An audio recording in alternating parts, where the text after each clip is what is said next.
ഇതാണ് മജ്ജുഗേറിയിലെ ദേവാലയം, പരിശുദ്ധ അമ്മ പ്രത്യക്ഷപ്പെട്ട ദേവാലയം. ഈ ദേവാലയത്തിൻ്റെ പേര് പക്ഷേ സെൻറ്റ് ജെയിംസ് ചർച്ച് എന്നാണ്. ഈ ചർച്ചിലെ ഇടവകയിലുണ്ടായിരുന്ന 5 കുട്ടികൾക്കാണ് പരിശുദ്ധ അമ്മ ആദ്യമായിട്ട് പ്രത്യക്ഷപ്പെട്ടത്. കണ്ട. പക്ഷേ ആരാധനയും പിന്നെ കൊന്തയൊക്കെ നടന്നത് ഈ പള്ളിയിലല്ല. ഇതിൻ്റെ പുറത്തൊരു വലിയൊരു ഗ്രൗണ്ട് ഉണ്ട്. ആ ഗ്രൗണ്ടിലാണ് പരിപാടിയൊക്കെ ആരാധനയൊക്കെ നടന്നുകൊണ്ടിരിക്കുന്നത്. കണ്ട,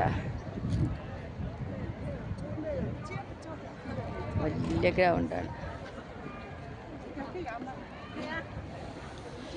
പ്രാർത്ഥനയെല്ലാം കഴിഞ്ഞു.